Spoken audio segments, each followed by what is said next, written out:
Sports Professor Rick Horrow, inside the $1.3 trillion business of sports. You're on the record.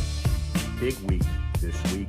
Final Four, opening of baseball, NFL owners meetings, UFL labor disputes, other issues all across the boards, college and pro athletics. That's why it's a $1.3 trillion business and growing even more. Somebody who transcends as a football family to the owner of the Palm Beach Kennel Club to a whole host of sports opinions in the space locally as well as nationally. Good friend and book contributor Pat Rooney went to law school at Villanova School of Law, MBA Lehigh, graduated Clemson undergrad, a two-term representative in the Florida State House, and obviously committed to football, a member of the groundbreaking Rooney family as they decided the future of the NFL from a selfless perspective. And remember, the Rooneys, as well as the Hallises and the Maras and a whole host of other families, divided the television revenue back in the 50s when it was unfashionable to do so. Basically a gift to the state of Wisconsin, the Green Bay Packers, who would never be in existence without that. So Pat Rooney, a Palm Beach County resident, Palm Beach Kennel Club owner, grappling with the ongoing gambling issues, actively involved in the Autism Project for Palm Beach County, Rooney's Golf Foundation, tremendously charitable and philanthropic. We're picking his considerable brain on a number of issues. Here's Pat Rooney now. Sports Professor Rick Horrow, inside the $1.3 trillion business of sports. You're on the record. The idea of this show is to identify iconic families who changed the course of business, life, and sports, and do an interview with them for 20 minutes. And this is one of the most iconic representatives from iconic family you could possibly imagine. A lawyer, a fan, a pundit, a media guy, a state representative, a golfer. I don't know if I missed much, Pat, but how's that for an introduction? Pat Rooney. Husband, father, the usual. Oh, yeah. But I think that's pretty good. I missed husband and father, but that's pretty good because I've been around the Rooneys, and you are the one thing that I fail to do is to keep track of first names of all the Rooneys, so I don't even try. It's easy for you. So you grew up around Philly, but obviously a Steeler fan. Your grandfather, Art, founded the Steelers in 1933. And as you said, you were born in 64. You don't remember how bad the team was, but in your formative years, you remember how good the team was. Talk about that. Yeah, my dad often said, he goes, you don't realize, coming into, sort of the age when you're cognizant of your surroundings, which is like 6, 7, and 8. So, early 70s for me. And that's just happened to coincide with when the team started to get good. But prior to that, 1933 to 1972, never won anything. I think they made the playoffs twice and got beaten both times they made it. But the Steelers were just an awful team. Really the dregs of the NFL at the time for that 40-year period. And my dad used to joke that they wouldn't go to games really in late November, December, back when it was at Pitt Stadium, because the fans knew where the owner's box was, and by then there'd be snow on the ground, so they'd start throwing snowballs at them up in the box. So he said, by that time the team would be awful and out of it, and he said they used to avoid going to the games, as the year went on. But yeah, he told me a lot of times, he's like, you got lucky when you were born when you were, because you don't know how bad that 40 years was. So it was a great, still is really, it was just a great ride from, the 70s really into the 2000s with going from Terry Bradshaw to Big Ben. It was just a lot of fun. What was the epiphany? Was it the Bradshaw or the Noel or the combination? For me, I distinctly remember one of my earliest memories is sitting upstairs. Even back when I was 8 years old, I didn't like to be around other people watching the games. I wanted to be, sort of isolated. And I remember watching the Immaculate Reception game, which was against Oakland in the first round of the playoffs. And, a lot of a lot of people that watch this, I know are familiar with it. Franco Harris gets a deflection, runs it in, and we end up beating the hated Oakland Raiders at the time to win the first playoff game in our history. And I remember crying when it was fourth down. Bradshaw scrambling, like, we're gonna lose. We're actually gonna like lose this game. And and then the miracle happened. And I just remember being like as happy as I've ever been in my 8 years of existence at that time.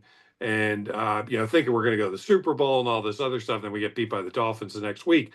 But at the very least, it was the start of something.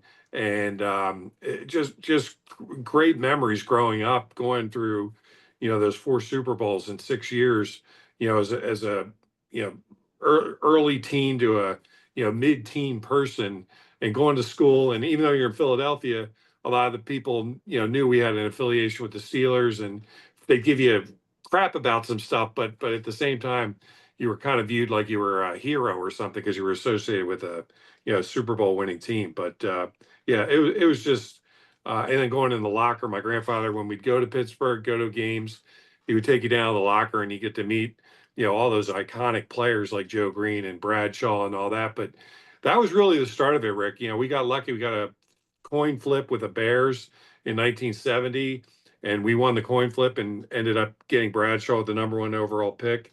And really, I think much like the same as the NFL today, but even so back then, if you didn't have a quarterback, you really, you were really fighting an uphill battle. So that was the first time in our history that we really had a young, brash, strong-armed quarterback. Took him a little while to get used to things in Pittsburgh, being from Louisiana, but once he caught on, man, he was just such a difference maker for our team. Yeah, only a few people on this podcast may remember this, but didn't that ball hit the ground? Well, the only guy that knows that is Franco, and he's gone. And Yeah. Frenchie Fuqua, who the ball ricocheted off of and had a view of it, said he's taking it to the grave. So Yeah, I don't think it hit the ground. It might have hit Frenchie Fuqua, which at that time was illegal. You right. couldn't I have know. two Yeah. offensive guys touch the ball first. But yeah, Fuqua's always said he'll go to the grave before he tells if the ball hit him or not. Grainy footage, and we'll Yes, never know. It's one of it's like the those. Zapruder film. Yeah, I was just going to say, who shot Kennedy? It is Yeah. exactly the same kind of argument, but we will never know. So, do we think that the NFL rules, one of the greatest things the NFL does, Jeff Lurie and others say it, is monetizing hope? Think the NFL rules to ensure competitive parity didn't apply to the Steelers? The Steelers were so much mismanaged, didn't matter, or have the rules now with the draft and otherwise changed such that teams can't be that bad for that long? Well, my grandfather, who's beloved in Pittsburgh, even though he's been dead for 35 years now, and if you ask a lot of football people, he did not have the greatest football acumen in that he was sort of a guy that if you do this for me, I'll do this for you. So he had a lot of people that he surrounded himself with in the football business that were friends of his, and they helped him out on other things. He was a boxing promoter. He did some other stuff to try to avoid working in the steel mills when he was a younger guy. So when he got the Steelers in '33, he owed favors to people. They owed him favors. So he ended up having guys in the football business that really weren't football guys.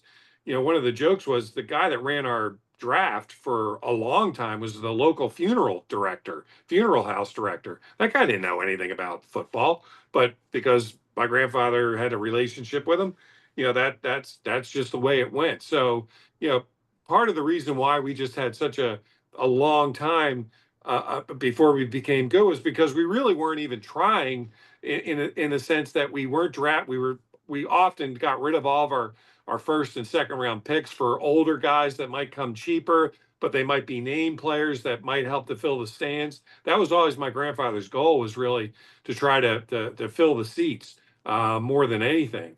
And because they didn't have TV back then, so the only way you were really making any revenue was if people came out to see you. So he would try to go get guys and coaches and people that were kind of name players, but they were usually way past their prime.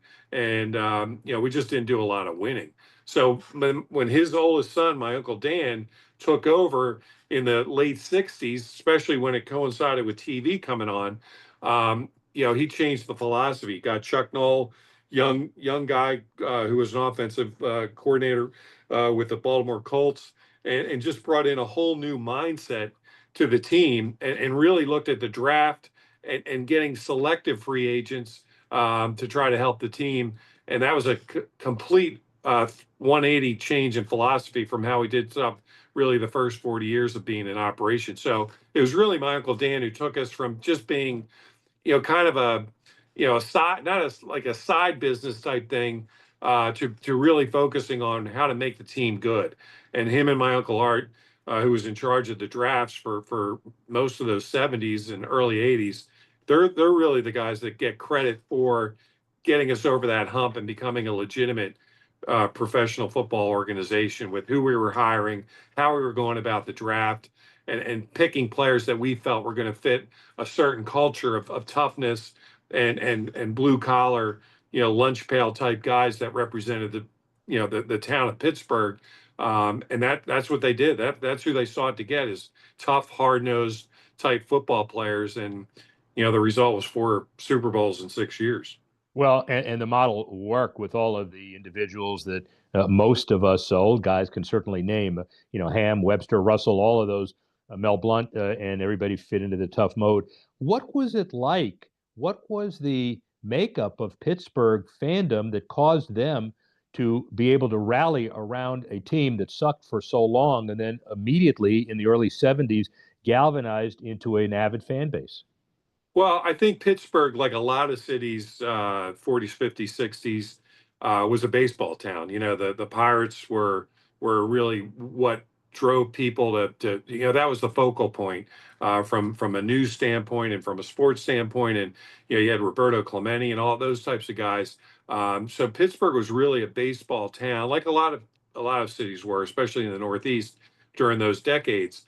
But there was still an undercurrent. And again, I really credit television and the advent of football. Pete Rozelle gets credit for this, of being presented on a box where the field fit perfectly into it. You could see everything. Baseball is really, in my opinion, made for radio, but football is made for television. So you had that coinciding, TV coming along, and people being able to see the games if they couldn't afford to go to them, or just didn't have the wherewithal to get to the games. And then seeing the toughness and just the masculinity involved with football, I think appealed to that blue collar steel worker type of person, that beer drinker, that was the mass majority of the Pittsburgh population. So even though baseball still remained popular, football, again, especially in a town like Pittsburgh, really resonated with that type of person. A hard ethnic, Eastern European type immigrant that came over, was tough. Only knew how to scrape and fight and everything else to get what they needed in life.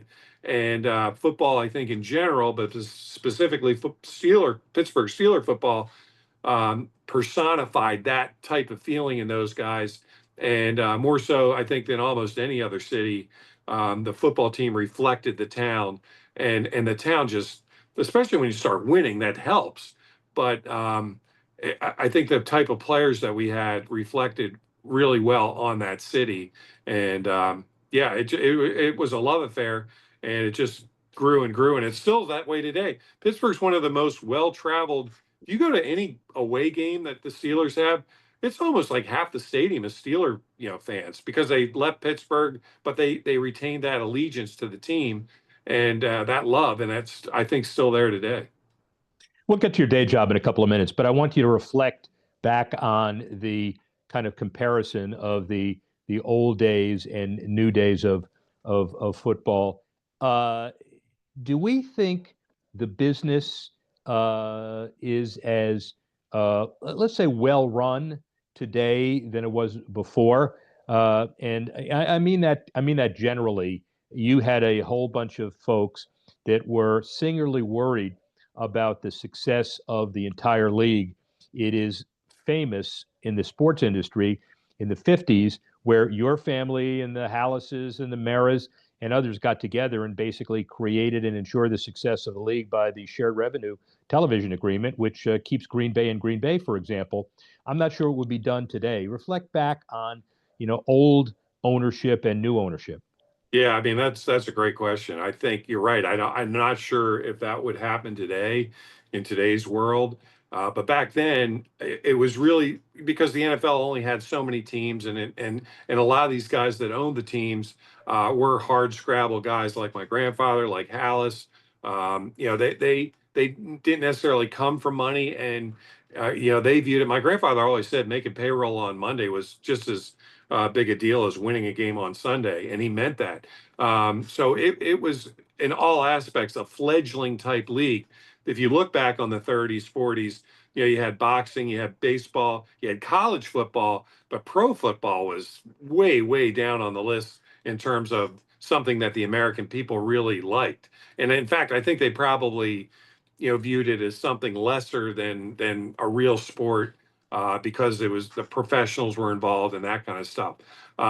So when times started to get a little tough and you were trying to figure out if this league was going to make it, these guys got together, and I'm not sure if it was altruistic or not, but they got together and said, the guys from like the Giants in Washington and Chicago, when they were going into play places like Green Bay or Pittsburgh, said, hey, we're a lot of our fans are traveling to these stadiums, to your stadium, to see these games. We feel like we should get a piece of that action, and I think that whether I'm right or wrong, I think that thought process was, hey, let's start trying to figure out a way to revenue share. Not necessarily because it might be good for the league as a whole, but because those owners in those big cities wanted to get some of the action from their fans traveling, to these other cities, and the fans or the owners from that particular city getting all the money from them coming into their stadium. So that was sort of the precursor towards, all right, let's start sharing what we're making. Whatever you do on site, parking, concessions, that type of stuff, local advertising, you get to keep that. But the grand part of the experiment was when TV came in, we're going to share the TV revenues. And that's really when the NFL started to, I think, pass by a lot of these other sports organizations because you had what you're calling true parity, where a team like Green Bay in an extremely small market has just, if they manage things rightly and spend their money rightly, has just as much chance through the draft or free agency to win a Super Bowl. And that just almost doesn't happen in Major League Baseball anymore, or basketball or whatever. It's mainly the big market teams that really have an advantage because they don't necessarily have this type of revenue sharing that the NFL came up with a long time ago. So yeah, I think whether they did it smartly or luckily or whatever the reason was, they decided to start pooling some of the major revenue channels that they had for the good of the league overall. And that's why you have a team like Green Bay that can succeed, even if it's an extremely small market, and have such a loyal fan base because there's nothing else in Green Bay. That's all they got. Pittsburgh, they got baseball and they got hockey, but for the most part, the Steelers are the identity of that town, and that holds true in a lot of these football kind of only, or maybe there's one other sport, Buffalo. That the whole identity of that city is with the football team. Yeah, and it will continue to be that way in the future. Buffalo, you mentioned building a $2 billion stadium, which probably wouldn't happen in other places in the country, clearly. So 2010 to 2016, you're in the State House of Representatives. You got the pulse of the public. Your day job is the president of Palm Beach Kennel Club. Reflect back on your expectations of what gambling was intended to be, or what you expected after the Supreme Court ruling. It's now percolated through all sports, and obviously you are a direct impact person on it because of your relationship with the Kennel Club and what you're doing as far as promoting with it. But talk a little bit about gambling and the sports industry relative to football and otherwise. Well, gambling's always been an issue in sports. You can talk about Pete Rose with Major League Baseball, or you can talk about point shaving in college. You can talk about Alex Karras and I'm missing the other guy that did it, but that you know they got Paul Hornung, Paul right? Hornung that got Yeah. suspended, all that kind of stuff. So the NFL, all the leagues, but the NFL especially was very cognizant of the image that we don't want the public to feel like, hey, these games are fixed in any way. And they were right. I mean, you can't have a thought that a game is fixed because then the public loses faith in what's going on in the outcome. The beauty of sports is you're not supposed to technically know what the outcome of it. That's why you watch it. Even if a team's heavily favored or whatever, they should beat the other team. That doesn't always happen in sports, and that's why we watch it. So they've always been cognizant of it. The funny thing for me is back in that time period, you know, my family, which a lot of these families do that own these teams, you know, goes through estate planning and things like that. And in 2008, 2009, you know, we made the decision like, hey, we need to start because we have other businesses within the family, racetracks like we have here being one. And the thought was, all right, we need to start divesting each other of the interest in this, especially with the gambling aspect of our business, so that there's not even the scintilla of impropriety with the cross ownership.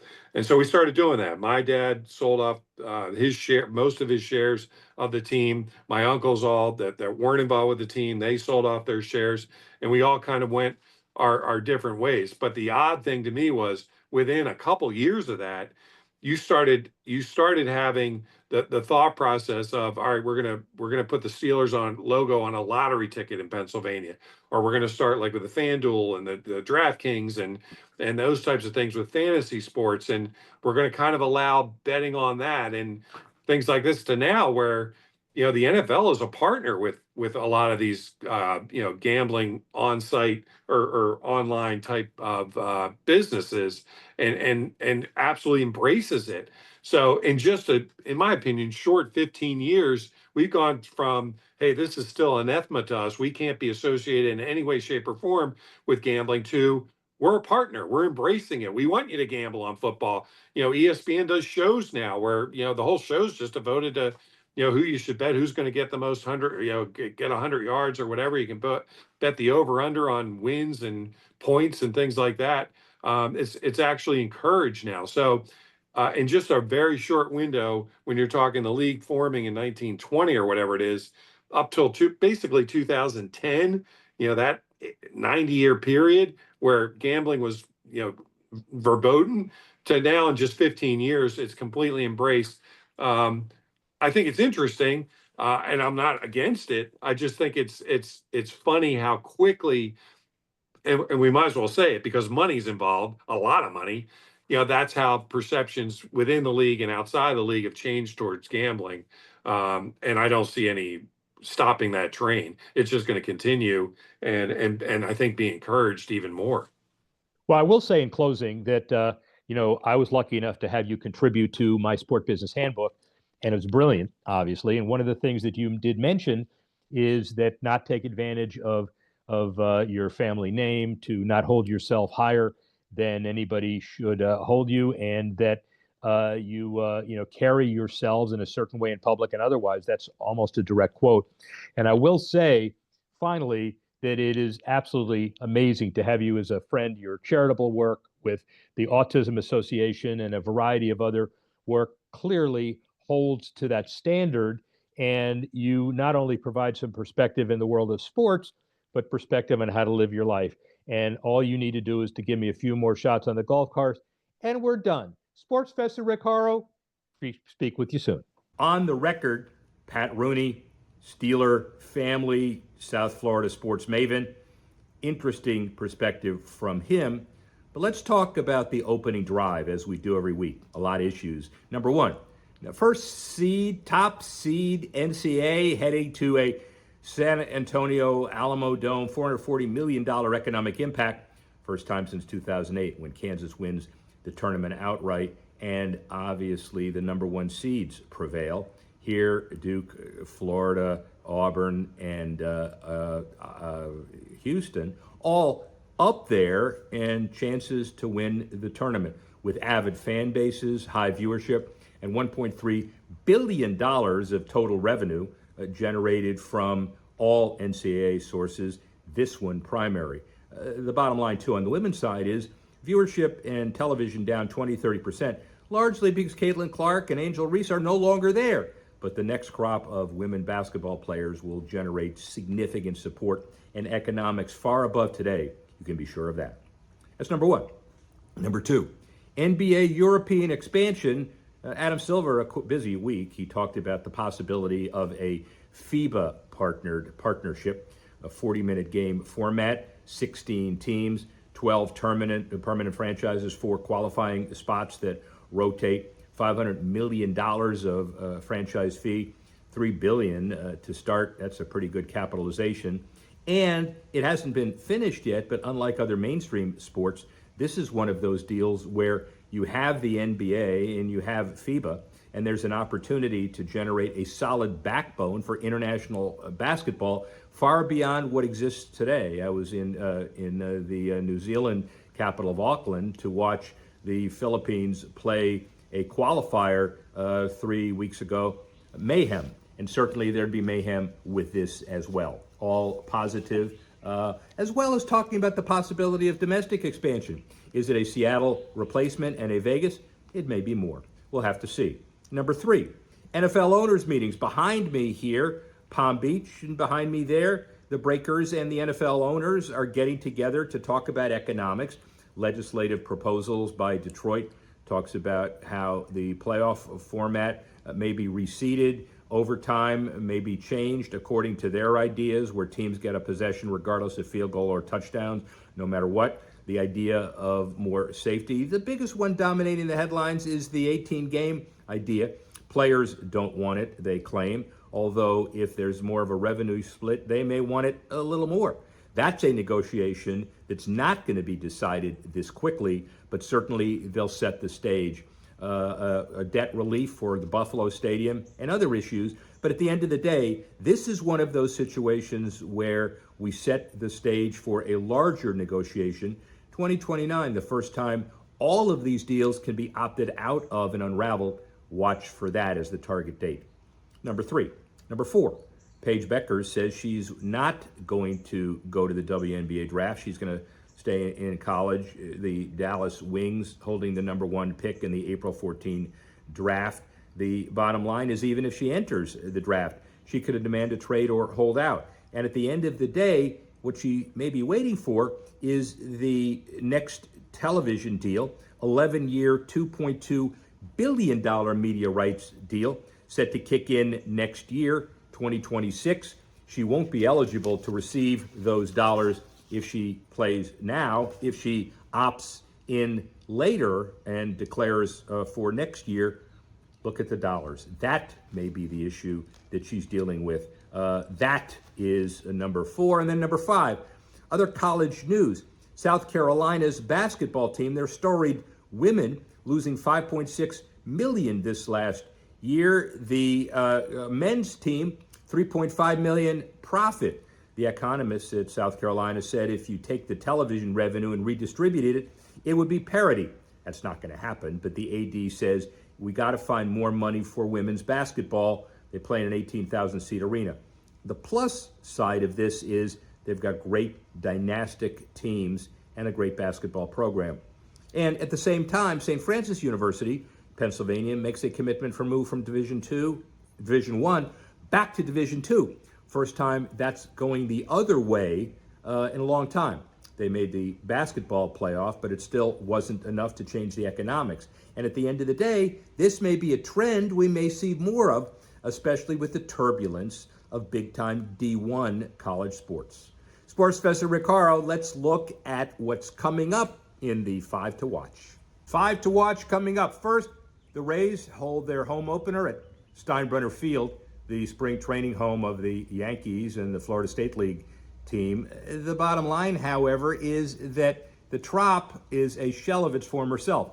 35 years old, but the roof is basically gone. The tarp that cut the capacity from 45,000 in 98 to 25,000, also basically gone.